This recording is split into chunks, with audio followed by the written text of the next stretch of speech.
Bienvenidas a todas, gracias por venir. Irene es socióloga, sexóloga y consultora en sexualidad, salud y género.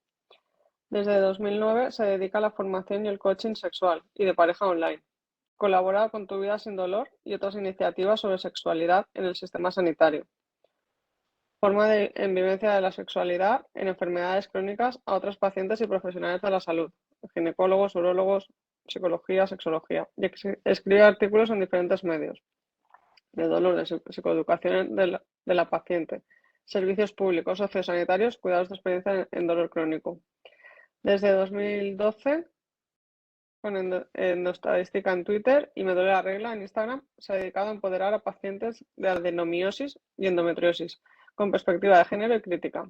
Es socia de la red CAPS de Medicina de la Diferencia, Asociación de Cultura Menstrual La Vida en Rojo, Asociación Natural de Salud Sexual y Discapacidad, y cofundó Endomadrid en 2017. Aquí viene a contarnos un poquito. Gracias, Irene. Gracias. Gracias a vosotras, gracias por la labor que hacéis, que creo que es una de las más elaboradas y más consistentes también del movimiento asociativo.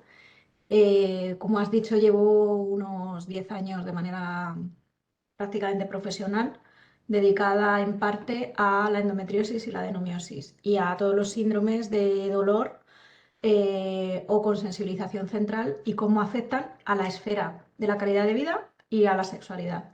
Y luego en la consulta de sexología, pues vamos a ver una serie de cosas que son muy frecuentes, muy típicas en las mujeres que tenemos endo o adeno.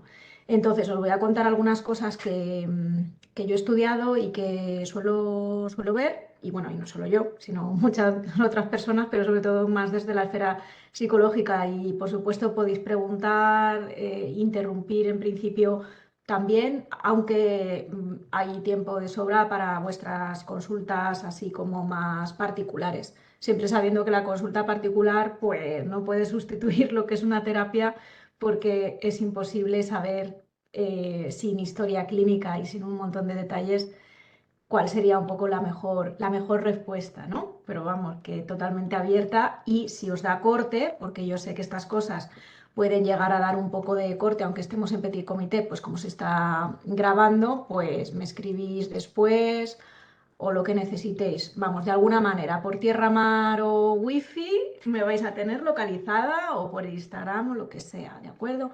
Sí que os voy a poner un poco de diapositivas, que os cuento cosas, porque yo creo que cuando las vemos tienen más fuerza y porque cada una aprendemos e interiorizamos de una manera distinta, ¿vale? Entonces, que yo te suelte, digamos, una chapa está bien, pero hay personas que se pierden, que necesitan ahí un soporte, lo estamos grabando y bueno, pues yo encantada. A ver, voy a quitar, que así os veo genial, así os veo por aquí, así veo a Amparo. Bueno, os cuento que como la sexología es tan desconocida, pues básicamente en este ámbito son estas las cosas a las que nos dedicamos: al desarrollo erótico de todas las personas, a la comunicación en pareja, conflictos de pareja, que eso os lo podéis imaginar, pero mucho a la sexualidad posquirúrgica en cualquier patología, a unas relaciones más saludables y que sean de buen trato, a el gran problemón de esta sociedad, que es la falta de deseo en hombres y en mujeres. Digo esto en general, ¿vale? No para nosotras. A las disfunciones de suelo pélvico y sexuales, que tienen un impacto increíble en lo que son las relaciones sexuales, a todas las distorsiones de nuestras emociones y la afectividad cuando hay dolor o enfermedad, a la rehabilitación erótica cuando hay una erótica maltrecha, cuando hemos perdido un poquito el flow, o la gente que, por ejemplo, se divorcia y no sabe muy bien cómo reentrar en esa área. También, ya sabéis, ciclo menstrual, pues forma parte de nuestra sexualidad femenina, y asesoramiento y dudas de todo tipo. Luego, por supuesto, todo lo que os imaginéis que hacen también matronas, ginecólogas, infecciones de transmisión sexual, etcétera. Pero como es un poco desconocida, yo lo cuento. Ese es el ámbito de la sexología y mucho más, pero sin meterme en lo de las matronas, eso es lo que yo hago, ¿vale? El dolor de la endometriosis no hace falta que os lo diga, que nos reduce la vida, nos reduce la calidad de vida, no la vida, suena fatal, Pero es verdad que a medida que la sintomatología y la enfermedad avanzan sin tratamiento, porque hay un retraso diagnóstico, nuestra salud mental, nuestra salud emocional, la psicología se ve afectada. Quien negar esto ya es negligente, o sea, y también negárnoslo a nosotras mismas, por el ímpetu este de ser más fuertes, ¿no? De ser independientes, de yo puedo, no. Tenemos que reconocernos en primer lugar a nosotras mismas que hay un desequilibrio hormonal de base en la enfermedad, que los tratamientos hormonales vienen a empeorar esto, a veces le dan la vuelta a la tortilla y nos van muy bien, pero a veces también inducen un desequilibrio hormonal que es neuroendocrino y que va a tener efectos psicológicos. Hay una incomprensión social, sociolaboral, médica, institucional increíble que hace mella en la salud mental y también hay que reconocer el impacto de esto. Y hay una falta de tratamientos curativos, que esto reduce el impacto beneficioso de algunas terapias porque a la gente le da desesperanza, le da pesimismo, ¿no? Cuando te dicen que es crónico, no tienes como estas expectativas de, bueno, pero ¿qué me puedo tomar para que esto se pase, ¿no? Muchas veces pensamos tal. Y luego, desde el momento de los primeros signos o síntomas, allá por los 12, 14, 16, 18 años, hasta que empezamos el primer tratamiento de endo o adeno, que además es prueba y error, que vamos, que lo abandonamos, que nos sienta mal, que desistimos, que dejamos de ir a una prueba, que, bueno, que te resignas o que hay un diagnóstico errado o que directamente hay una falta de atención médica, pues todo esto nos hace tener unas características comunes en general. Por supuesto que va a haber gente con muchísima suerte, que por desgracia hay que hablar de suerte, y, pero la gran mayoría hemos experimentado muchas de estas cosas, que puede ser una enfermedad muy incapacitante en 1 de cada 5 casos. Afortunadamente 4 de cada 5 tenemos una calidad de vida razonable, pero es verdad que para algunas compañeras hay cosas que suenan a ciencia ficción, que sigue siendo crónica en el 100% de los casos. Por eso es tan importante el afrontamiento psicológico, que se desconoce la evolución, el desarrollo y la intervención general e individual. O sea, no hay un estadiaje, no hay un pronóstico. Esto es importantísimo. ¿Cómo está ahora mismo la medicina? Esto no lo podemos saber y quien nos diga esto nos está mintiendo. Y que algunas intervenciones quirúrgicas y algunos ingresos hospitalarios y algunas intervenciones médicas provocan más dolor o bien provocan un mal manejo del dolor o una cronificación del dolor. Esto a mí también me gusta comentarlo ahora que estamos en Petit Comité porque es muy importante. Porque no podemos pensar que una persona con dolor puede tener un estilo de afrontamiento psicológico igual que una persona sin dolor. Si no, lo que estamos haciendo es negar no solo el dolor, sino el impacto psicológico del dolor. Esto a mí me parece fundamental. Seguro que vosotras estáis convencidas, entiendo yo las que estáis aquí, o lo sufrís en vuestras carnes, pero el dolor en sí mismo puede ser una enfermedad y si estás en el círculo vicioso del dolor donde no hay un tratamiento adecuado, no damos con una pauta analgésica y tal, todo esto también influye. Entonces tenemos la endometriosis y la adenomiosis o el dolor por otro lado. Todo esto ya os lo cuentan normalmente los médicos y tal. Pero a mí me parece súper importante para abordar la sexualidad y las emociones en endo entender que el dolor pélvico crónico solo lo podemos tratar multidisciplinarmente. Es que no hay una manera de hacerlo, no hay otra manera de hacerlo. Y cuanto antes lo entendamos, todas las que tenemos endo o adeno con dolor, porque hay algunas que no tienen dolor, tienen otra sintomatología, a lo mejor es la infertilidad el problema, pero con el dolor pélvico, cuanto antes entendamos que tenemos que hacer casi todo de esto a lo largo de la vida en algún momento, nos va a resultar más fácil, ¿vale? La psicoeducación, o sea, este taller, el informarnos, el empoderarnos, el saber casi más que nuestros profesionales sanitarios, la fisioterapia, la actividad física, todo esto lo tenemos que hacer. No hay una sola cosa, no hay una pastilla. Seguro que lo sabéis, ¿eh? Y si os estoy contando cosas que no estáis de acuerdo, también me decís, oye, para. También es importante para las que seáis más nuevas que entendáis que esto es cómo funciona el dolor y cómo funciona el 90% de los profesionales sanitarios funcionan con esta idea del dolor. Pero esta idea del dolor no es la que ocurre en la endometriosis. O sea, en plan, te pisan un pie y entonces te va a doler. Pero en la endometriosis hay muchos mecanismos del dolor y además la endometriosis suele estar ubicada, la gran mayoría de las endometriosis, en la zona pélvica. Por supuesto que hay otras endometriosis extrapélvicas, pero la gran mayoría están en una zona que está muy inervada, hay muchos nervios. Con lo cual, las posibilidades de que algo te duela cuando tienes cualquier forma de enfermedad, cualquier fenotipo, implantes, lesiones, quistes, nódulos, me da igual, ¿vale? Hay 7 formas de enfermedad, de hallazgos quirúrgicos. A mí me da igual para los efectos de esta exposición. Todos estos mecanismos que os voy a poner ocurren siempre, aunque sean lesiones microscópicas. Esto también es muy importante. Ya sabéis eso de que hay gente con mucha enfermedad y que le duele muy poco o no le duele, y gente con muy poquito y que le duele muchito. Pues aquí está la razón, ¿vale?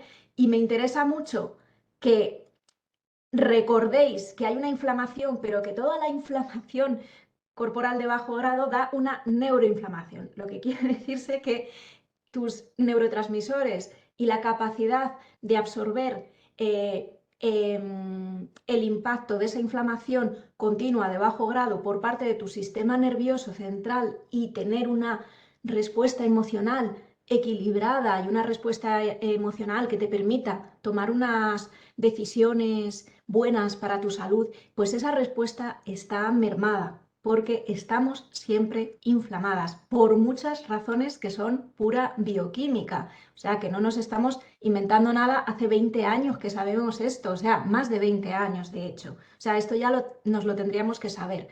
Pero cuando tenemos sensibilización central, que es cuando hay dolor crónico, un dolor muchos días del mes, o que ya llevamos más de 3 meses con ese dolor, y tener dolor de regla todos los meses, eso ya es un dolor crónico, ¿vale? Van a ocurrir dos cosas, una que se llama hiperalgesia y otra que se llama alodinia. La hiperalgesia es cuando cualquier estímulo pequeñito yo lo percibo muy grande. Es un estímulo físico, táctil, normalmente, ¿vale?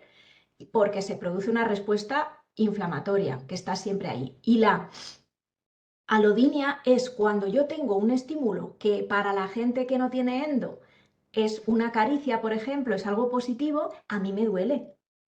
¿Cuántas de nosotras no nos han acariciado y decimos, ¿y por qué me duele esto? Me molesta, me da como repelús, yo quiero, pero no me mola. Bueno, esos dos fenómenos tienen que ver con la sensibilización central, o sea, el sistema nervioso central está afectado y también el sistema nervioso autónomo, el vegetativo, ¿vale? Esto ahora ya lo sabemos desde hace muchos años y es muy importante que lo sepáis vosotras también, porque no os estáis inventando, no tenéis respuestas exageradas. Tenéis respuestas exageradas acordes con vuestra enfermedad. ¿Sí? ¿Me he hecho explicar? O sea, son exageradas frente a una mujer, digamos, sana, pero son compatibles con las cosas que podemos esperar con endometriosis, pero no son inevitables. Son compatibles, pero podemos intervenir en ellas.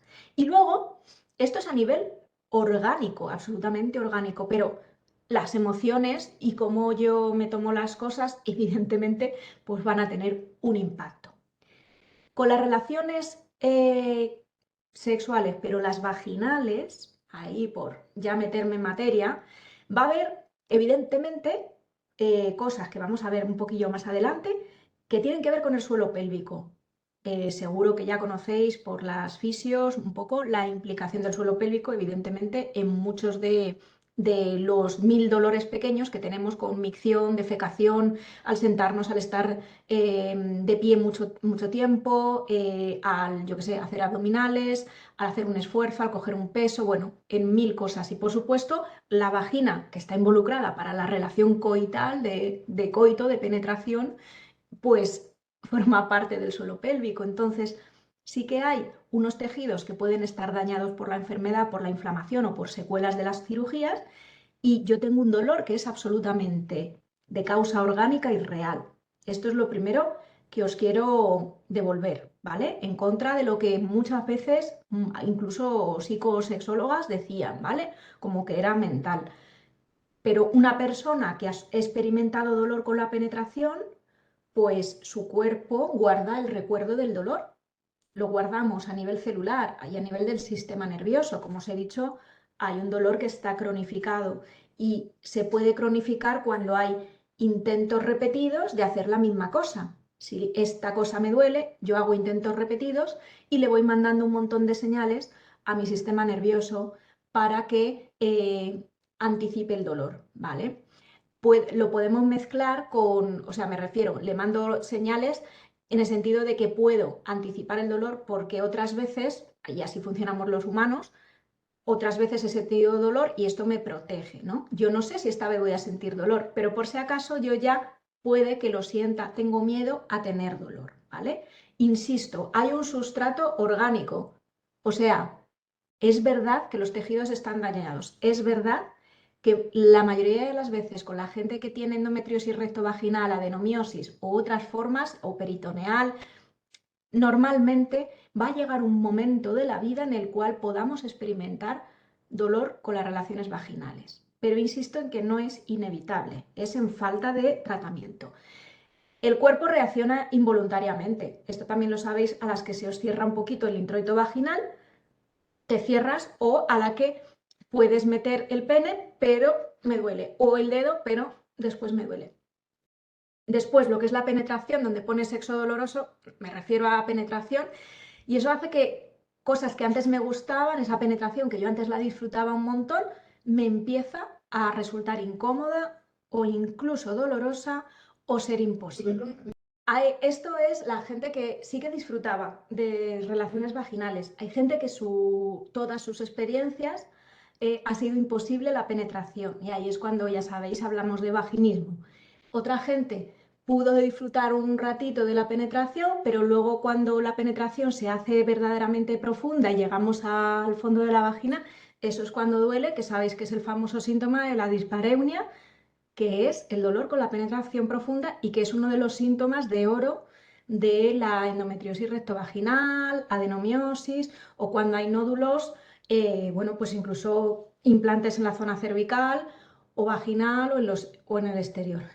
Es verdad que si yo intento algo repetidas veces, lo que decía, el dolor se intensifica. Donde antes me dolía un poquito, la primera vez que lo experimenté, el dolor, pues la segunda me va a doler un poquito más, la tercera me va a doler un poquito más, ¿vale? Nos contraemos para protegernos porque es la respuesta natural, y entonces pues es lógico que si a mí me duele yo me proteja. Yo no lo quiero hacer, es que es lógico, no somos masoquistas, ¿vale? Es verdad que hay muchas chicas que no lo comunican o que dicen que no lo sabe su pareja. A mí me resulta muy difícil cuando atiendo a algunas parejas ese tema de que no se lo han comunicado a sus chicos. No sé si es el caso de alguna compañera que conozcáis, pero me resulta muy significativo. O sea, ¿cómo es posible que una persona que está experimentando dolor, que obviamente se le ve en la cara todo el lenguaje no verbal, cómo es posible que no note que durante la penetración ella no disfruta, ¿no? Y luego también a veces a nosotras, bueno, me quedo en la que estaba, a veces a nosotras se nos hace cuesta arriba, por cosas que vamos a ver más adelante, el comunicar a nuestro compañero sexual que sí que nos duele y que no podemos tener una penetración, porque si te duele no debes tenerla, es que no hay más que hablar, vamos, que si a él le doliera el frenillo del glande, pues no tendría relaciones porque duele muchísimo. Y esto es exactamente lo mismo, ¿no? Entonces, como normalizamos una serie de cosas, pues en consulta se ve pues una falta de comunicación fuerte, ¿no? Yo siempre digo que con el dolor persistente, cuanto antes pidamos ayuda especializada, mejor, porque va a haber mejor pronóstico, va a haber más posibilidades de que no se convierta en para toda la vida, ¿no? Hay cosas crónicas que están presentes en nuestra vida, pero que al cabo de unos meses o de unos años conseguimos deshacernos de ellas. Pero hay cosas crónicas que si se quedan para toda la vida, pues ahí sí que nos van a restar mucha calidad de vida y nos van a hacer vivir muy mal, vivir por debajo de nuestras posibilidades, ¿no? Además, el dolor puede llevar aparejado muchas otras cosas, ¿no? Como los problemas económicos, depresión, ansiedad y un montón de emociones que no sabemos manejar, ¿no? Y problemas como la fatiga, los problemas para dormir, los problemas para socializar, los problemas para criar a los hijos e hijas. Bueno, pues hay infinidad de problemas, incluso con el entorno de la amistad. Entonces, dolor persistente. Bueno, pues no tiene por qué ser crónico. O sea, a mí me gusta también decir que sí que hay siempre algo que hacer. Y también quería daros un poco el mensaje de que, por si no lo sabíais, que yo creo que si estáis asociadas lo tenéis bastante claro y por eso estoy yo aquí, pero que claro que es mucho más, todo esto es mucho más que algo ginecológico o pélvico, ¿no? Que incluso la adenomiosis que está dentro del miometrio es mucho más que esos nódulos y esos adenomas y esos fibroadenomas o esos miomas o de esos sangrados o esa pesadez. Es mucho más que lo pélvico. Que cuando retiramos un útero, en el caso de la endometriosis, no vamos a solucionar la patología, que hay muchos mecanismos que habéis visto antes, sobre todo inflamatorios, que van a cambiar un poco, pero que no se van a ir hasta que nosotras, pues nada, pues no lleguemos a la tumba, porque no tenemos ahora mismo un tratamiento curativo para esa inflamación y esa neuroinflamación.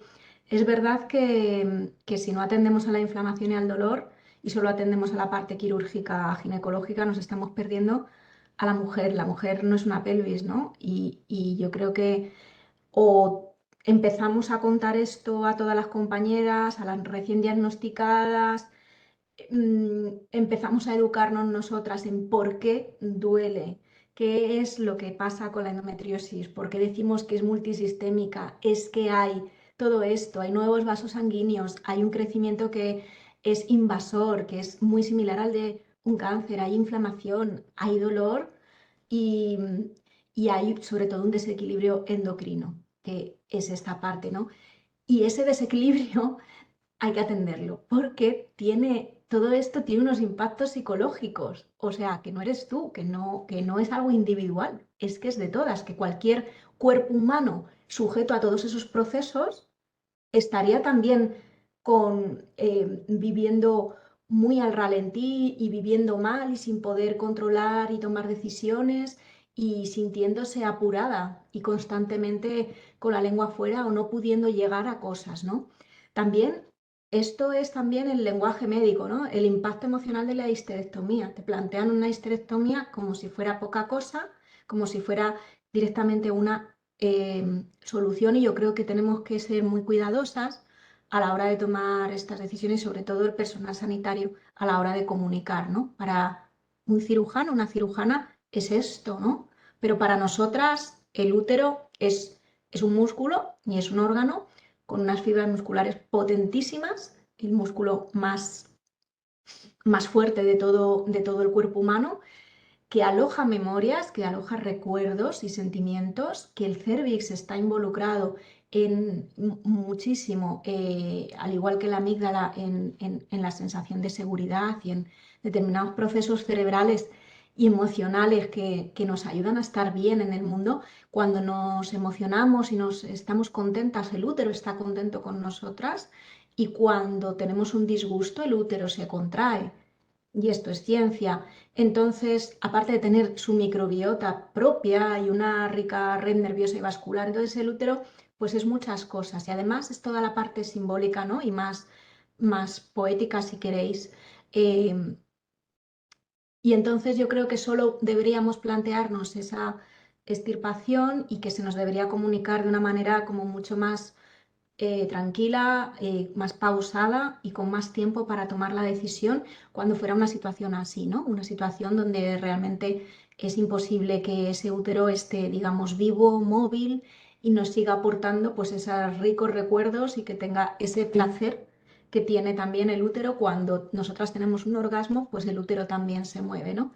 Cuando ya no es así y está en esta situación que habéis visto mil veces y que lo sabéis y que vuestros propios úteros puede que hayan padecido esta situación, a lo mejor sí que estaría indicada la extirpación, pero que no es poca cosa, ¿no? Que tenemos derecho a dolernos, por esa pérdida de cómo éramos, de cómo era nuestro cuerpo, cómo nos sentíamos, qué expectativas teníamos al respecto, y me estoy centrando mucho en el útero porque yo sé que para muchas de nosotras pues eso así ha tenido que ser una decisión o estamos en el curso de tomar esa decisión.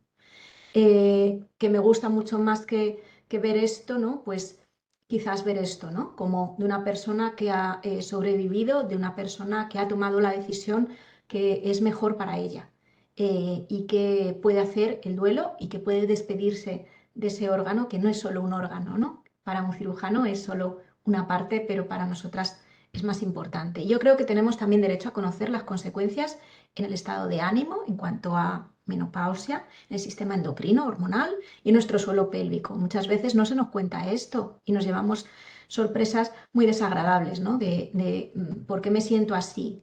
Entonces, también importante el lenguaje, no nos quedamos vacías, nos quedamos distintas. Hay que rehabilitar tanto la anatomía con la fisio como nuestras propias emociones. Tenemos que acompañarnos en cómo nos sentimos por dentro, ¿no?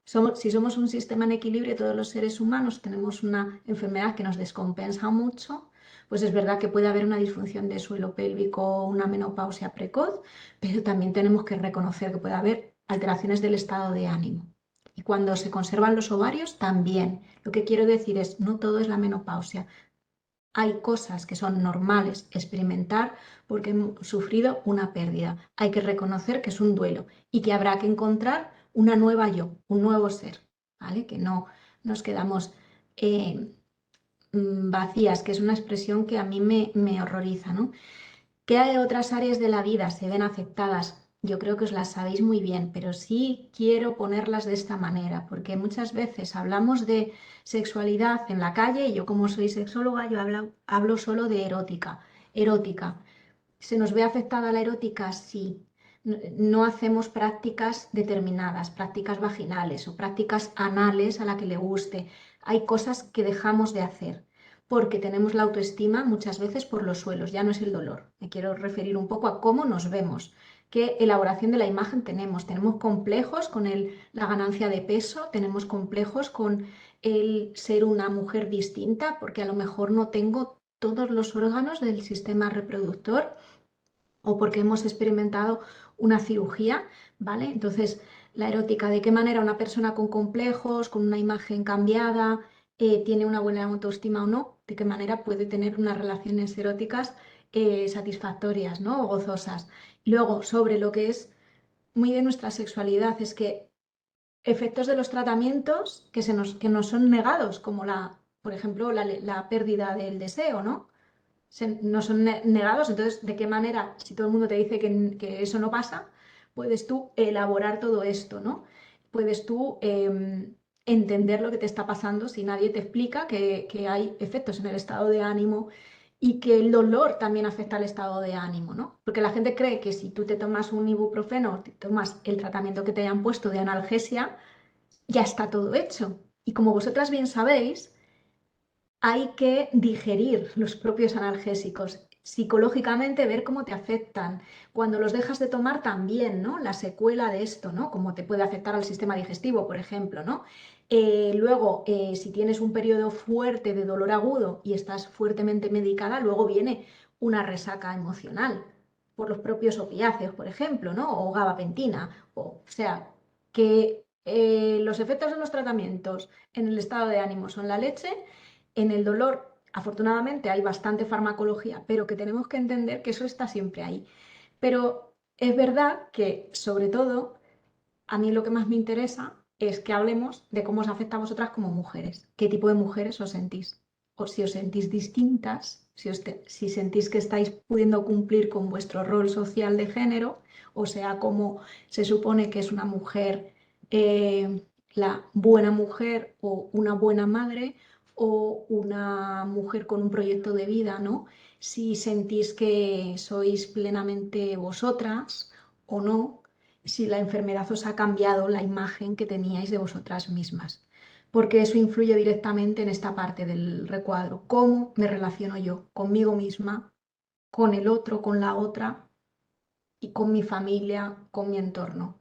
Así que por eso siempre decimos que se ven todas áreas afectadas, ¿no? Que a veces solo hablamos de esta parte. Cuando pensamos en sexualidad, yo estoy pensando en esta parte, ¿no? Pero lo otro se nos queda siempre sin tratar. Es verdad que cualquier diagnóstico de una enfermedad nos va a hacer sentir una pérdida de la salud, ¿vale? Y va a tener unas consecuencias. Me paso esto porque esto seguro que lo habéis visto. Pero me parece importante también tener en cuenta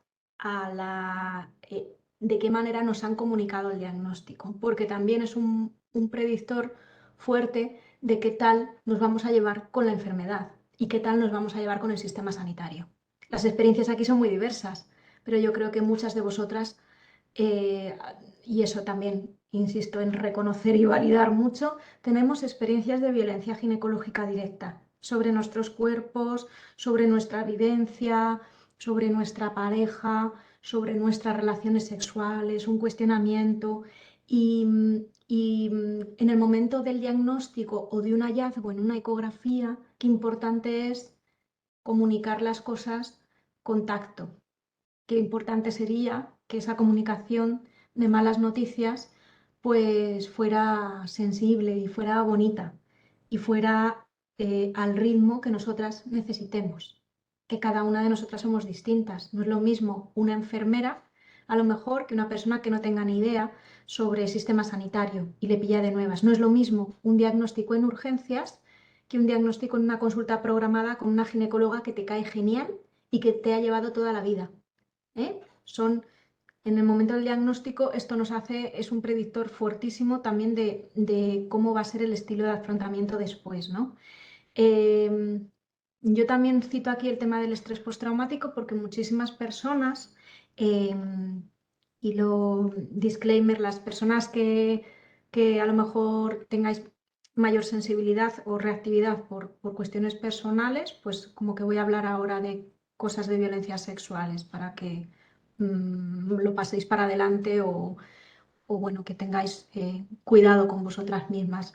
Pero es verdad que cuando hablamos de que hay gente que sufre violencias ginecológicas, a veces por el propio entorno sanitario, pero también a veces prácticamente 1 de cada 5 mujeres en este país ha sufrido alguna forma de violencia sexual, ¿vale? De abusos sexuales en la infancia o bien en la edad adulta. Y esto, cuando juntamos las dos violencias, como la intervención de los ginecólogos tiene que ver con el área pélvica y tiene que ver con zonas que se suelen emplear y que solo suelen ser accedidas por tu compañero sexual, la gente puede empezar a reexperimentar todo ese trauma sexual, ¿no? Entonces, es muy importante y es una cosa que se suele dejar de lado, que hay gente que está tremendamente traumatizada y que ya llega al diagnóstico de endometriosis o de adenomiosis, aparte con un trauma, con lo cual ya no es solo el dolor en las relaciones sexuales, sino que es que además tiene un trauma sexual, que hay que atenderlo y que necesitamos abordarlo y ser sensibles y que desde ginecología se sea muy sensible ante esta realidad para no revictimizar a la gente. No sé si me estáis entendiendo, las que estáis aquí escuchando. Lo que quiero decir es que hay mucha gente que sale peor de la consulta de lo que entra. Y ya no es el tema de la endometriosis, sino que es la propia interacción con el personal sanitario, ¿no? Esto también tenemos que entender que hay reacciones emocionales típicas en las primeras semanas y meses tras el diagnóstico. Son un poco sin orden porque es verdad que cada mujer llega al diagnóstico de una manera.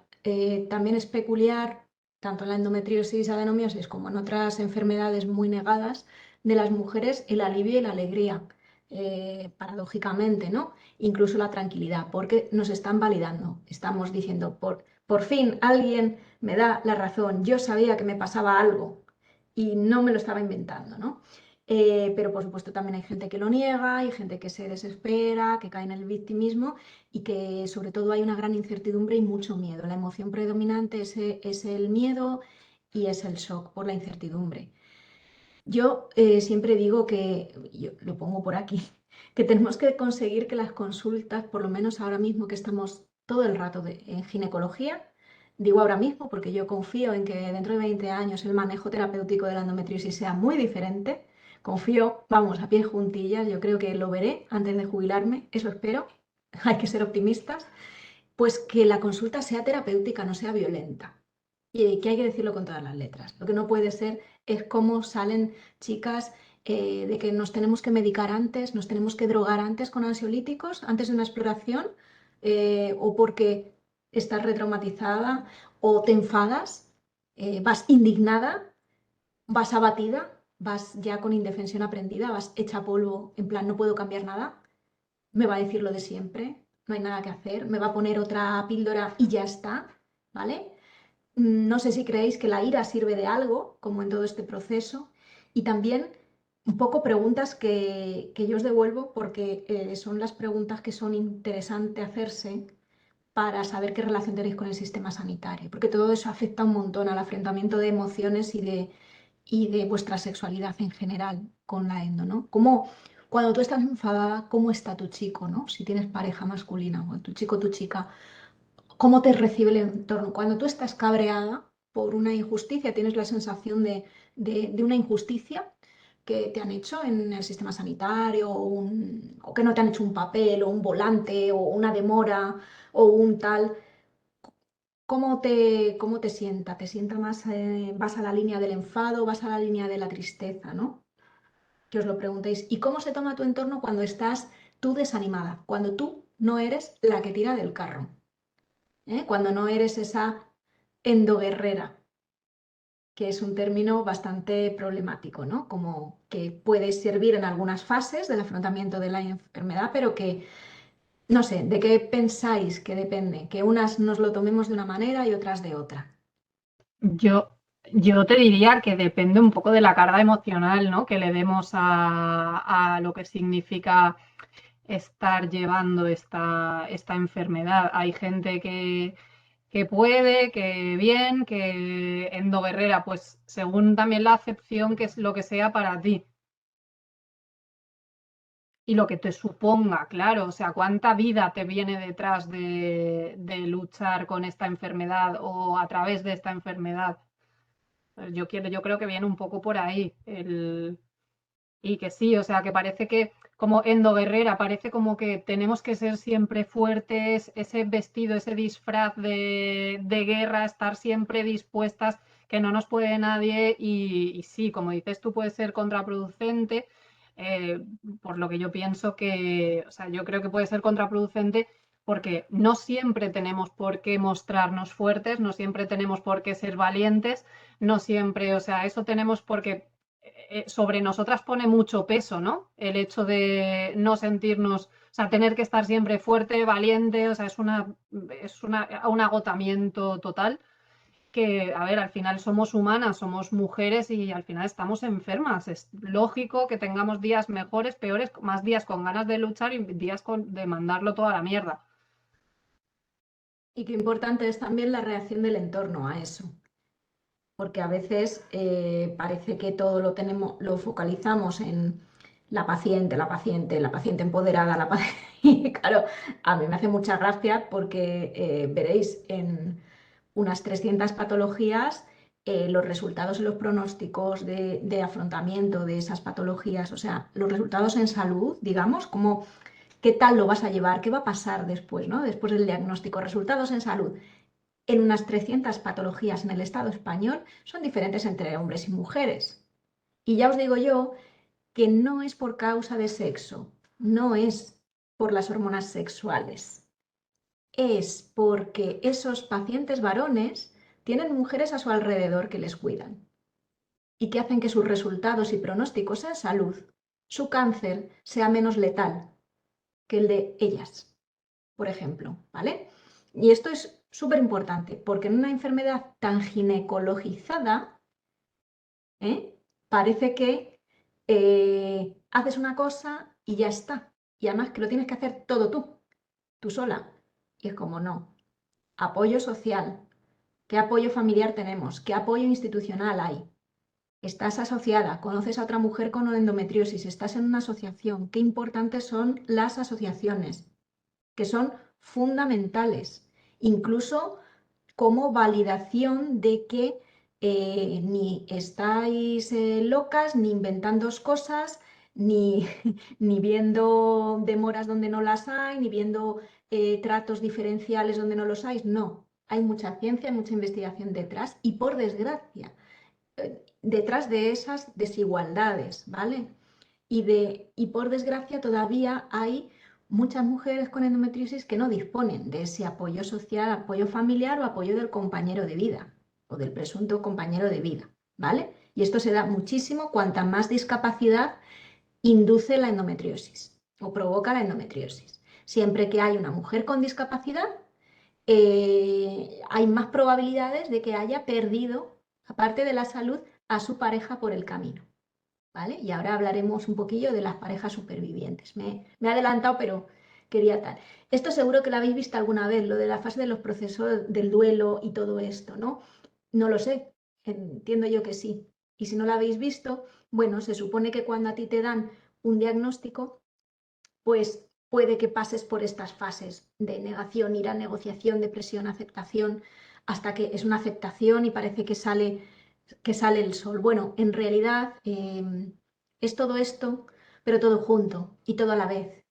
Y puede ser el mismo día, o el mismo mes, o el mismo año. Hay gente que corre muy rápido y afortunadamente yo creo que las más jóvenes cada vez, gracias a Internet, bendito sea Internet, que también ha permitido, ¿no? Los grupos de pacientes y las asociaciones, ha permitido hacer muchas cosas que antes no podíamos, pues incluso no desplazarnos cuando estamos muy mal, pero seguimos pudiendo beneficiarnos de ese apoyo social de las compañeras.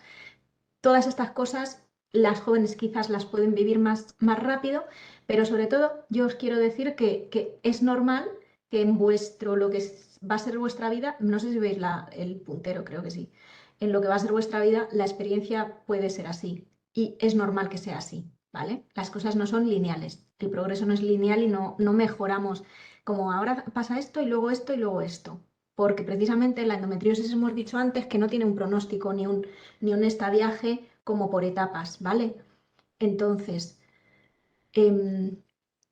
a ver, ¿os reconocéis en alguna de estas situaciones que os haya pasado en algún momento de vuestro camino con la endo? Que serían pues el estar en shock o donde se os paraliza el mundo, donde estoy todo el rato mirando a ver si yo tengo síntomas, los síntomas de la compañera que está fatal y creo que me va a pasar eso también y estoy en alerta, me está afectando al sueño, me está afectando a la comida, me está afectando a mi relación de pareja porque estoy muy obsesionada. Muchas hemos pasado por fases de depresión o de apatía donde pensamos que no podemos hacer nada. Y entonces, pues como soy impotente, porque esto es crónico, ¿no? Este mensaje siempre, como es crónica, pues entonces, pues la maldita enfermedad y ala, y ya. Entonces me quedo quieta porque además me duele mucho, entonces me quedo quieta, porque me duele muchísimo y no puedo, no tengo más energía disponible. Y luego, bueno, pues claro, digamos, ideal de romper un poco este círculo donde puede estar todo y todas pasamos por todo. O sea, va a haber miedo, va a haber hipocondría, va a haber depresión y todo esto se va a mezclar todo el rato, todo el rato, todo el rato. Importante también que cada consulta sanitaria nos puede reactivar todo esto. Yo creo que esto lo sabéis. Pero bueno, sería lo ideal un poco el reconfigurar la vida. No que todo orbite en torno a la endometriosis, pero si una persona tiene una afectación fuerte, tendrá que hacer los ajustes pertinentes en su vida, porque negarlo no tiene sentido, va a ser mucho más doloroso, costoso, va a perder años, va a perder tiempo muy valioso de cuidado, de un buen cuidado, de una buena atención médica o de autocuidados. También deciros, aquí funcionamos siempre o sea, aquí yo en psicoterapia, en el counseling y en las asociaciones que se hace counseling también, las posturas vitales de las afectadas ante la enfermedad, como decía antes, son muy importantes, con una perspectiva de derechos. O sea, reclamar derechos también es terapéutico. Por eso siempre insisto en que la gente se asocie o conozca al menos a otra mujer con endometriosis, porque una sola no puede. Pero es verdad que la gente que tú la ves más pesimista, donde domina la ansiedad, por muy buenas razones, ¿vale? Pero que la ansiedad puede ser adaptativa, pero sostenida en el tiempo, pues no. Pues cuando estás muy negativa ante el pronóstico, tu estilo de afrontamiento, o sea, tu calidad de vida va a ser muy mala, ¿no? También cuando domina la depresión y el no puedo hacer nada, ¿vale? El no puedo afrontar la enfermedad, los médicos me dicen que otra pastilla y si no me puedo operar, pues porque tengo una lista de espera larguísima, entonces no puedo hacer nada. Cuando te instalas en eso, también va a ir la cosa mal. Realmente, cuando sí que tenemos cierta energía disponible, tipo, estoy enfadada de una manera relativamente, o sea, que no sea todos los días estoy cabreadísima y estoy ahí y no salgo, pero sí estás activa, incluso agresiva, incluso eres esa paciente un poco problemática que se lo sabe todo, sabemos a nivel psicoterapéutico que va a ser muy positivo porque vas a luchar por activar todos tus recursos cognitivos y emocionales y familiares y sociales, todos los recursos que tienes, vas a luchar por ellos. No te has quedado instalada en la inactividad o en la pasividad. Y eso desde una perspectiva de derechos, porque tenemos esos derechos, ¿no? Esas pacientes difíciles, tocapelotas, pues yo os digo, eso es súper terapéutico tanto para vosotras, ¿vale? Como para todo vuestro entorno, porque además estáis educando a vuestro entorno en qué cosas necesitáis, a qué cosas tenéis derecho, qué cosas ellos a lo mejor tienen que reclamar por vosotras cuando vosotras no podáis, ¿vale? O sea, como en los estudios sale esto, ¿no? La que se queda solo con la ansiedad o solo con la depresión, desde luego no va muy allá. Bueno, esto es poco para sanitarios, pero bueno, aquí muchas somos también como sanitarias y pacientes, las dos cosas, ¿no? Pues no caer en el paternalismo en general, o sea, no podemos generalizar el tratamiento ni los consejos, bueno, ni dar consejos en general, minimizar los síntomas. No hay síntoma pequeño. A mí una mujer me dice, a mí lo que más me aprieta el zapato es como tengo una endometriosis de no sé qué grado, que me da igual, la tengo en la pleura, tengo neumotórax catamenial, pero es que a mí lo que me apetece es tener relaciones con penetración y eso a mí me está apretando el zapato porque no las puedo tener. Mira, Irene, es que no vengo por esto y tú ves la historia clínica y dices, madre mía, con lo que tienes, porque es muy, muy grave, ¿no?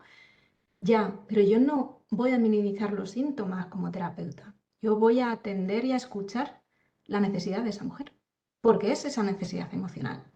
Y luego no derivar a especialistas nuevos o a terapias nuevas o no probar alternativas o, ¿vale? O sea, el quedarnos en lo mismo, café para todas, ahora ha salido no sé qué píldora nueva o no sé qué tratamiento nuevo, que ya os digo yo que no son nuevos, ¿vale? Que hace 20 años que sabíamos que iban a salir, ahora los tienen que amortizar. Nuevo, realmente 2023 que se está grabando esto, no hay nada nuevo bajo el sol en el Estado español, nada nuevo con respecto a hace 15 años, ¿vale? Absolutamente nada. Y quien diga eso, pues está mintiendo. No, son todo cosas que ya conocíamos, que se conocen desde antes del 2000. O sea, entonces, bueno, pero si saliera, yo creo que es de buen profesional el no sin fomentar expectativas, pero sí dar la oportunidad de prueba y error, ¿no? Entonces, ¿cuándo nos colocamos en un sitio chungo, en el duelo patológico con esto? Bueno, el sitio chungo es, pues, vale, como no hay un protocolo estandarizado, una no sabe si lo han hecho bien o mal con una, ¿no? Si lo han hecho, ¿no? En este rollo pasivo. Yo me coloco como pasiva, me hacen cosas, hacen una intervención, pero tampoco puedo yo prevenir efectos secundarios porque no se sabe cómo se supone que tienen que sentar los tratamientos, ¿no? No tenemos de verdad, o sea, de verdad de la buena sabemos cómo sientan a las pacientes de endometriosis Dimetrio, por ejemplo. O sea, lo tenemos, que no sean estudios también financiados por las propias farmacéuticas. Esto, ¿vale? No es una crítica a las farmacéuticas, es una crítica a que el sistema de investigación público no está haciendo esa labor. Evaluar los tratamientos para las mujeres con endometriosis. ¿Se está evaluando si se previene la proliferación de focos? O sea, todo eso se está haciendo así, con necesidades de las pacientes. con necesidades de las pacientes, ojo. ¿Las necesidades cuáles son? Yo en todas las encuestas internacionales, hablando con vosotras, he estado en 3 asociaciones de endometriosis como muy en primera línea y ahora soy socia. Tal. Cuando se nos pregunta a las pacientes, ¿qué nos preocupa? El dolor, la fatiga y la infertilidad. ¿El tratamiento hormonal quita el dolor? ¿El tratamiento hormonal quita la fatiga? ¿El no poder desempeñar lo que queremos? ¿Quita el dolor sexual? ¿Quita, ¿vale? La infertilidad. Bueno, se ha estudiado mucho. Afortunadamente muchas compañeras han podido hacer lo que querían, ¿no? Con su maternidad, en el momento que querían. Otras no, en el momento que querían, pero cada vez más, ¿no? Antes no podíamos. Pero esas dos cosas, perspectiva de paciente. Cualquier intervención entonces es como un experimento, o sea, la n es igual a 1. Yo experimento conmigo misma. Por tanto, yo diría que, claro, pues tenemos todo el derecho del mundo pues, a tomar las mejores decisiones para nosotras, ¿no? Como siempre es prueba y error, pues es verdad que a veces podemos sufrir más de la cuenta, ¿vale? No voy a intentar otra cosa porque ya me he resignado o ya lo he probado todo. Y esto seguro que muchas os veis ahí reflejadas. Yo diría que, bueno, una de las poquitas soluciones que tenemos para esto es necesitamos que haya profesionales especializados en endometriosis que atiendan a todo esto. Todo esto es un melón que he ido apuntando temas sobre el abordaje psicológico, pero si no son empáticos con el dolor pélvico crónico, no podemos hacer nada. O sea, si no entienden las secuelas psicológicas y que el tratamiento de primera línea también tiene que ser psicología y sexología, porque para mucha gente, una vez que ya tienen un buen manejo de determinadas cosas, resulta que el manejo emocional o el tema de pareja se le ha ido a la porra.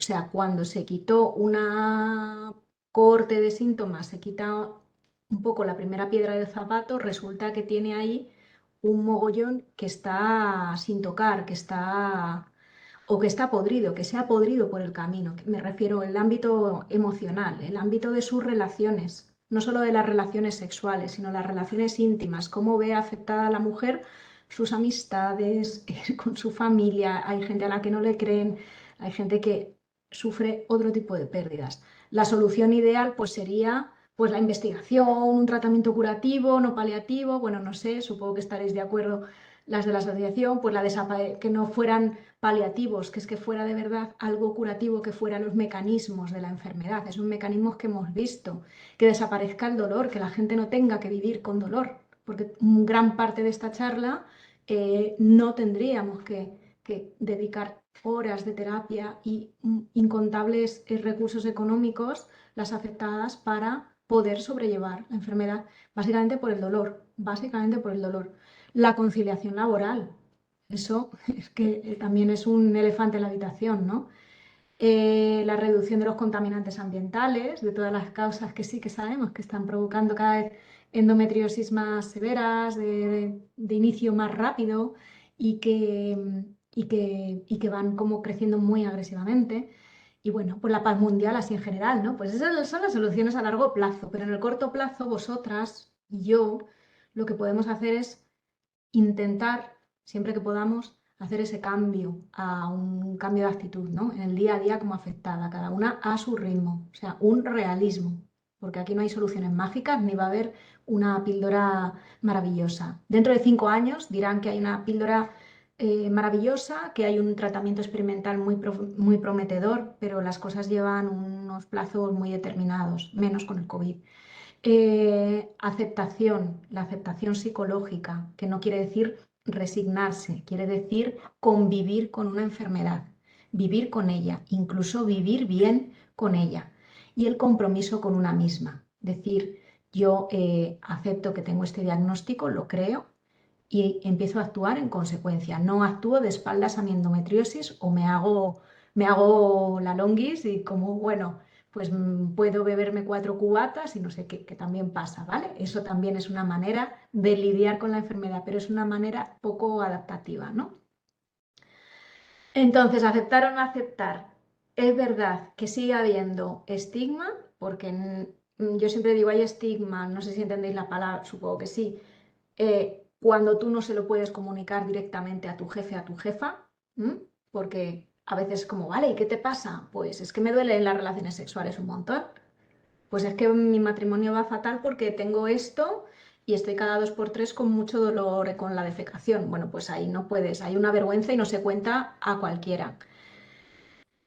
Un poco por resumir, que el proceso de duelo por la salud perdida es también por el proyecto de vida que teníamos, porque muchas teníamos un proyecto de vida en pareja en común determinado que queríamos cumplir y llega el diagnóstico o llega la enfermedad o se hace visible la enfermedad, mejor dicho, porque la enfermedad siempre ha estado, pero se hace visible con los síntomas y nos empieza a discapacitar o a incapacitar.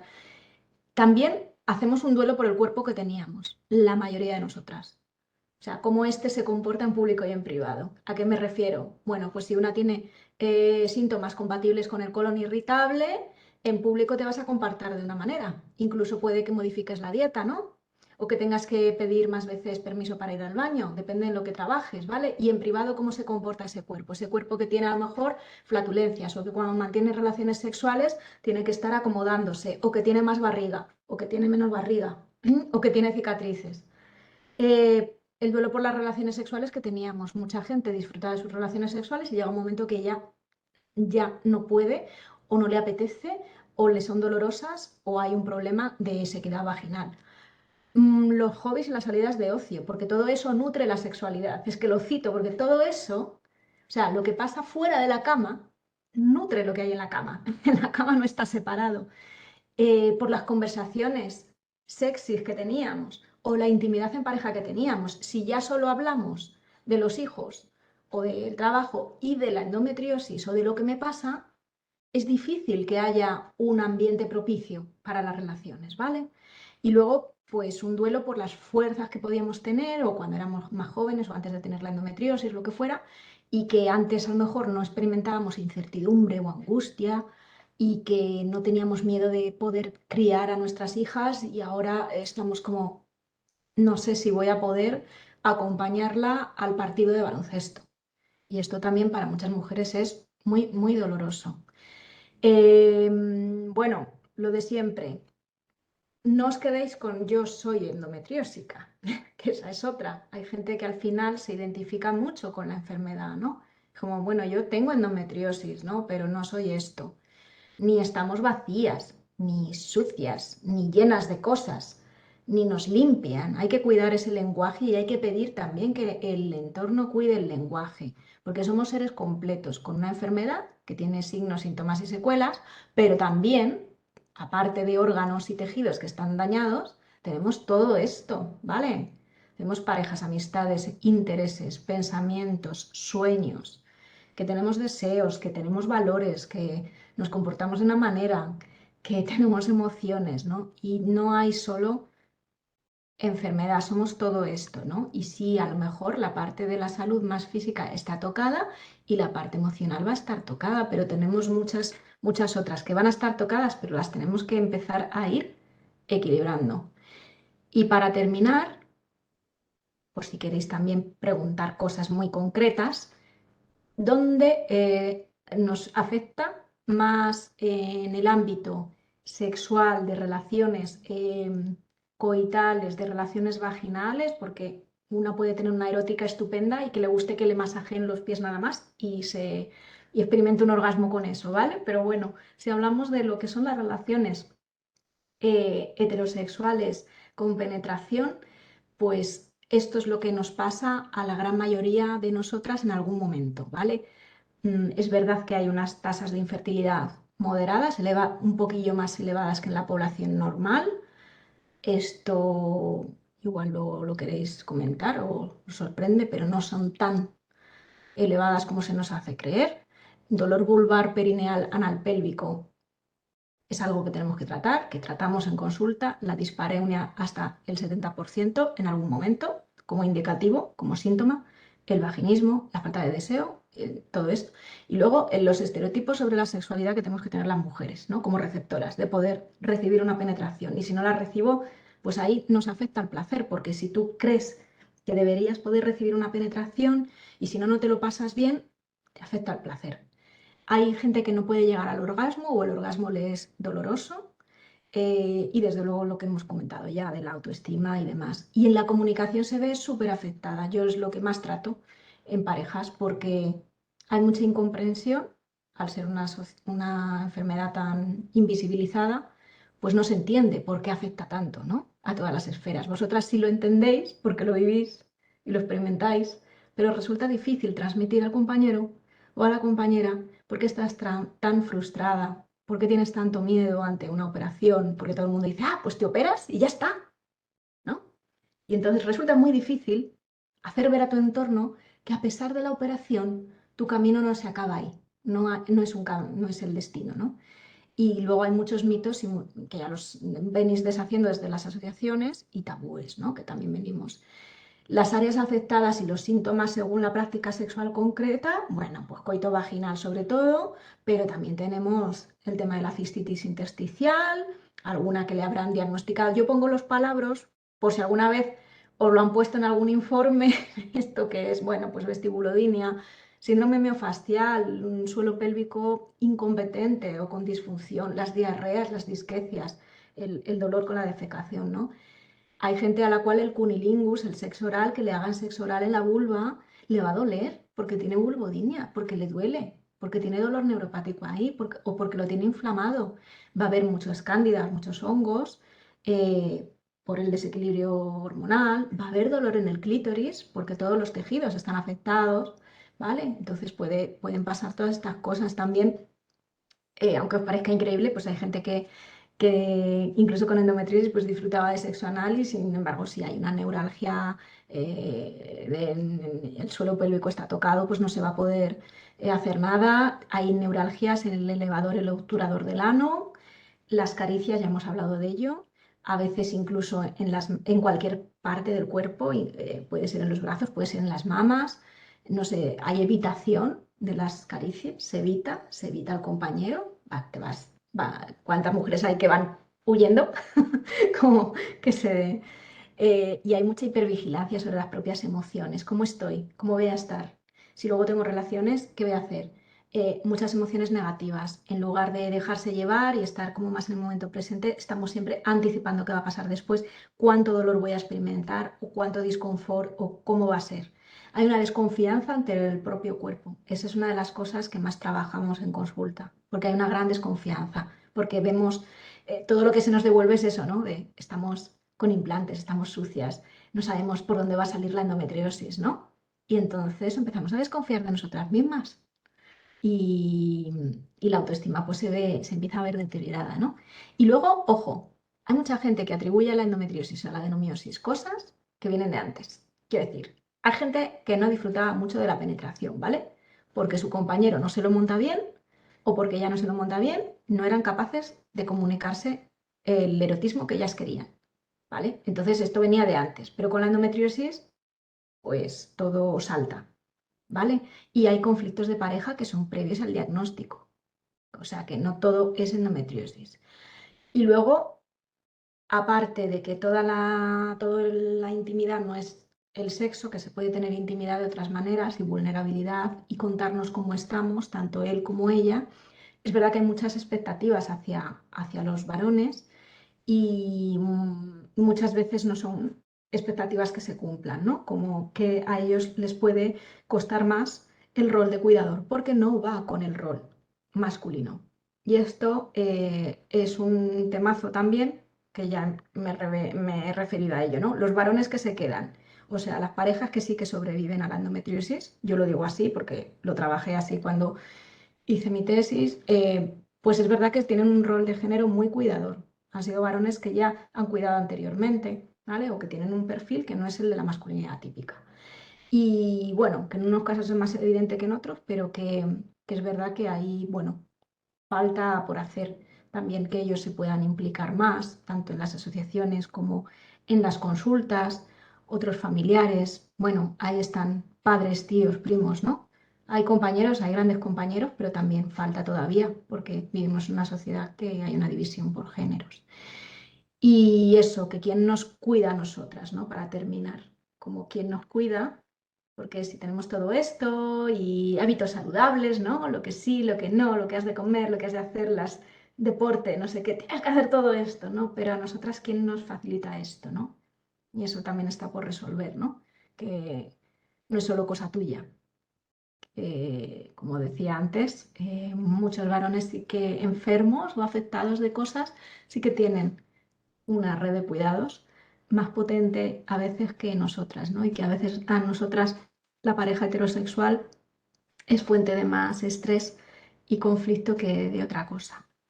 Y bueno, pues ya está, que por aquí lo dejaría para que podamos, no sé, Amparo, si quieres, no sé, tú introducirme algo. Yo sí que me llama la atención de que has puesto bastante hincapié en el tema de las parejas y es que es totalmente cierto. O sea, yo pasé todo el proceso de la endometriosis con mi exmarido. Ahí ya está toda la explicación dada. No se superó y fue muy dura. Y ahora estoy con otra pareja aparte que yo ahora estoy muy bien, no tengo apenas dolor, pero el poco dolor o la poca molestia que he podido tener, me he sentido mucho más acompañada. Entonces sí que es muy importante, o sea, parece algo muy básico, pero me llama la atención que lo recalques tanto y es que es cierto. Bueno, es que aparte de que soy terapeuta de pareja, Sí, sí. cuando empecé a trabajar realmente empecé a partir de la investigación que hice sobre parejas heterosexuales con endometriosis, o sea, donde ella tenía endometriosis o adenomiosis. Eh, es que, claro, no tiene nada que ver cuando trabajo con hombres que han tenido daño cerebral adquirido por un ictus, ¿no? Es que no hace falta que lo desarrolle, ¿no? Es un hecho cuántas hemos perdido, ¿no? En esas pérdidas es una de las cosas que hay que tener en cuenta. A ver, no hay como que transmitírselo como a cualquier nueva diagnosticada, ¿no? Pero hay que tenerlas en cuenta nosotras, las profesionales de la salud, las profesionales de la intervención social, las profesionales de la relación de ayuda o las asociaciones. Hay que reconocer que eso es un hecho porque vivimos en un patriarcado donde a las mujeres se nos coloca en el rol de cuidadoras y a ellos en el de cuidados. Por tanto, cuando nosotras dejamos de ser cuidadoras porque estamos enfermas, ¿quién nos cuida? Por eso empezaba por ahí, perdón, terminaba por ahí. ¿Quién cuida a las cuidadoras? Es que no es moco de pavo. Y además, si esa cuidadora realmente ya tiene una discapacidad, ¿no? Por la endometriosis, no todo el mundo tenemos una discapacidad por endometriosis, yo no la tengo, pero la podía haber llegado a tener. O sea, y la afectación en la esfera íntima es brutal porque como empezaba la exposición, está el desequilibrio hormonal de la enfermedad, más el de los tratamientos, más la incomprensión social, que es un estresor de primer orden. Es uno de los principales estresores. Es que es una enfermedad negada. Sí, totalmente. Es como el long COVID o las chicas que tienen encefalitis miálgica o que tienen fibromialgia. Es que es un estresor de primer orden. Es que es un predictor de qué tal vas a afrontar tú lo que viene. Porque si tú recibes el apoyo social que recibe un varón con cáncer, disculpadme, si tenéis familiares, que yo no lo digo solo para ejemplificar, por supuesto que cualquier persona que padezca una enfermedad que merece toda la empatía, ¿no? Pero es verdad que el tratamiento es diferencial, no solo de unas enfermedades y otras, sino enfermedades de mujeres, enfermedades de hombres. Y aparte el apoyo y la ayuda que las afectadas mujeres reciben. A todo esto además sumamos el tipo de enfermedad que tenemos, que encima es una enfermedad infradiagnosticada, que además no se conoce mucho de ella, o sea que es como, aparte de que sea de mujer, es que encima dentro de las de mujer es que es como, hay veces que parece que es como medio inventada, o sea, es que encima tenemos que luchar contra que dentro de la categoría de enfermedad de mujer es una enfermedad de la que no se sabe, de la que apenas se diagnostica y de la que no hay nada. Sí, Entonces además es desconocida totalmente, o sea. cada vez. Por eso Ahora se pongo empieza. las... Ay, perdón. Que no Sí, te sí, lo no. digo. Que se empieza a escuchar un poco más, pero aún sigue la gente diciendo ¿no qué? ¿Qué es lo que Sí, es que tienes? por eso pongo las diapositivas de esto es real. O Sí, sea, sí. pongo de los mecanismos del dolor están ahí, los mecanismos orgánicos, los hallazgos quirúrgicos están ahí, porque es muy importante que la gente lo vea y que nosotras nos lo sigamos como creyendo, ¿no? Porque todo el discurso médico es, te he operado, ya no está. Mentira. La inflamación y toda la disfunción inmunológica está ahí. Y en la afectación al sistema nervioso puede estar. Entonces, toda la intervención nuestra de profesionales sensibilizadas y de vosotras como asociación es, sí, hay que reducir el estrés. Todos los tipos de estrés. El estrés oxidativo, el estrés laboral, el estrés de la crianza, el estrés de un divorcio. Si tienes un compañero íntimo que no te apoya, eso es estrés. Es un estrés de primer orden. No ya, te cuento, violencia de género, que aparte la hay. ¿Eh? Hay enferma, por supuesto, porque nos toca de todo, ¿vale? Entonces, jolín, pues padecer una enfermedad y encima tener que lidiar con una persona que no te apoya, que es la persona más importante en la que muchas veces vas a depositar, a lo mejor no depositas el bienestar emocional, porque para eso somos adultas, ¿no? No deberías depositar tu bienestar emocional, pero desde luego vas a echar mano de determinadas personas, 2 o 3 personas de tu red, para todos los cuidados, ¿no? Un posoperatorio de una cirugía pélvica, ¿no? Y bueno, ¿cómo lo hacemos? Esto que comentas, que tenemos que reducir el estrés, a mí tienes que comer sano, tienes que hacer deporte, tienes que tomar suplementos que cuestan mucho dinero. Al final me genera más estrés. Luego medita, haz yoga. Es que dices, jolly, no puedo con todo. Entonces al final ve al psicólogo y todo es dinero por aquí, dinero por allá. Entonces a mí eso me genera muchísimo estrés.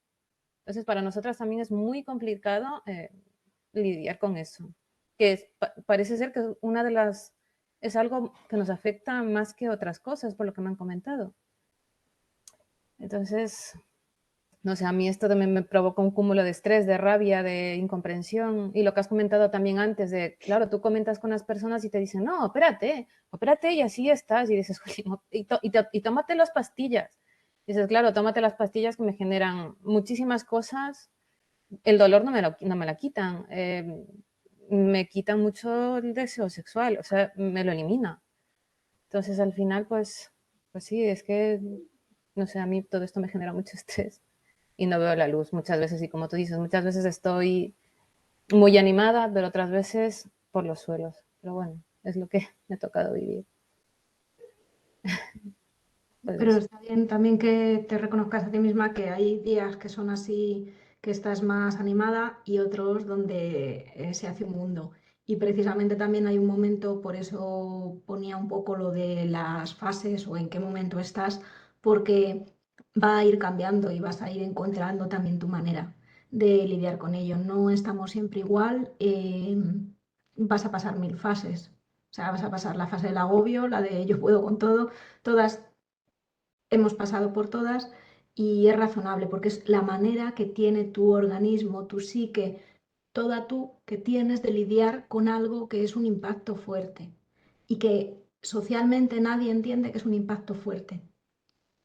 Y esto es lo más fuerte del asunto, que como socialmente se niega que tenga tanto impacto, es todavía más difícil, ¿vale? Que si, por ejemplo, antes cuando no se reconocía que había violencia de género, la que encima lo padecía se lo negaban. Era horroroso, lo sufría en casa y fuera. Y entonces nos pasa lo mismo, qué difícil es eso, ¿no? Que está genial que tengamos estos espacios para decir, joder, pues no puedo con ello, es que me estresa. Pues claro, yo creo que con los hábitos saludables solo son saludables, vamos, creo, ¿no? Hay mucha investigación al respecto. Solo son saludables cuando son asumibles para ti y cuando son disfrutados un poco, ¿eh? Tienen que ser un poquito desde el goce, ¿eh? Desde el amor por ti misma, desde el yo lo valgo y yo lo merezco. Yo decido comer no sé, un plátano en lugar de no sé, un donut de chocolate, imagínate, porque yo así me cuido y me merezco estar bien. Y me merezco estar, pues no tener una digestión así o asá, o que se me ponga este pinche dolor otra vez. Cuando lo vives desde ese lugar, es mucho más beneficioso, a nivel del metabolismo incluso, ¿no? Esto que decían las abuelas de si lo hago con amor sale mejor y si te lo comes con gusto, ¿no? Y si lo comes desde un lugar que no sea la restricción, no sea el sufrimiento, no sea el displacer, sino que sea el placer. Que sea esto me gusta, esto me hace sonreír, aunque no te haga reír, pero te puede hacer sonreír de, jo, es gratificante, estoy satisfecha conmigo misma, estoy orgullosa de mí misma. Y tienes también que estar orgullosa de reconocerte los momentos malos, de reconocer que tienes emociones difíciles y emociones que supone que no tienes que sentir, pero yo voy a decir, las puedes sentir todas, las puedes sentir el mismo día, puedes salir de subidón de la consulta y luego tener una bajona increíble y forma parte de la normalidad. Tu organismo necesita procesar continuamente. Es un organismo que ya es hiperreactivo, ¿eh? Hiperreaccionas, digamos, a nivel inmunológico y por la inflamación y luego por todas las experiencias de incomprensión. Es normal que hiperreacciones, forma parte de la normalidad. En terapia trabajamos bajar esa reactividad cuando psicológicamente está afectando mucho, cuando ya no es ni las pastillas ni tal, ¿no? Cuando realmente pues sí que se pueden hacer cosas, ¿vale? Y indudablemente en mi consulta y en otra gente que está sensibilizada, nunca negamos los efectos de los tratamientos, al contrario, yo primero empiezo por qué es lo que estás tomando, ojo, que a lo mejor no estás deprimida, solo tienes la tiroides baja. Ojito con eso. Tenía una duda que antes has hablado del dolor en las relaciones sexuales, que cuando antes, o sea, antes podías disfrutar de las relaciones sexuales y llega un momento que te comienzan a doler. Ya sabes si eso se puede revertir. Sí, yo siempre parto de la base de que queda siempre muchísimo margen por transitar y normalmente se va a poder revertir dependiendo de lo que sea. Como he dicho al principio, en plan disclaimer médico, ¿vale? Ojo, no sé exactamente tu caso y aunque me lo contaras ahora, mi respuesta va a ser general, ¿vale? Lorena, si te llamas así, que es lo que pone por ahí. Entonces, es una respuesta general, ¿vale? Dependiendo también de por qué duele. Hay que hacer una buena evaluación de por qué duele. ¿Qué es lo que duele? ¿En qué momento? Si es al principio, medio, al final de la vagina. Si realmente hay una buena excitación, si la amatoria es buena, si la comunicación en pareja es buena. ¿Desde qué lugar se hacen las relaciones sexuales? Si se hacen para cumplir, si se hacen para sentirnos más mujer, si se hacen para complacer al otro, se hacen desde el propio deseo, se hacen desde el deberíamos tener relaciones sexuales porque somos pareja y convivimos. Si se hacen para tener un niño, para concebir, hay muchos sitios desde los cuales puedes hacerlo, ¿no?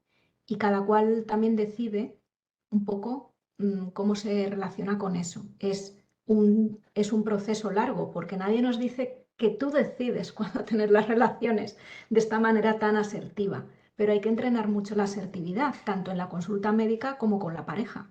La asertividad sexual de yo no puedo tener penetración. Probablemente se resuelva, pero ahora tenemos que hacer dieta y a lo mejor son 6 meses. Yo siempre digo, evaluación correcta la va a hacer fisioterapeuta de suelo pélvico junto con sexóloga. Las dos cosas. Es importante atender a la dimensión emocional. En el momento que trabajamos suelo pélvico hay muchos recuerdos emocionales localizados en esa área. Y aunque no sea un dolor inventado, hay que trabajar las emociones asociadas. Y si el pronóstico es muy bueno, nada que ver con lo que sucedía en los años 80 o 90. Vale, muchas gracias. De nada. Yo Eso no quería vas a preguntar preguntar. una cosa. que siempre he tenido duda. ¿A través de la sexología se puede trabajar la sequedad vaginal? Si la sequedad vaginal es por una causa hormonal, no tiene sentido, ¿vale? Habría que averiguar si es que no tienes una excitación suficiente, o sea que en las mujeres es la lubricación vaginal, ¿vale? La fase de excitación tiene que durar lo que tiene que durar. ¿Cuánto tiene que durar? 20 minutos. Esto no es una receta, ¿vale? No todas somos iguales y tal, pero necesitamos que nuestro sistema neuroendocrino, o sea, la conexión entre el cerebro y nuestros ovarios básicamente, y subsidiariamente el clítoris y la vagina, estén conectados, estén a lo que están, ¿vale?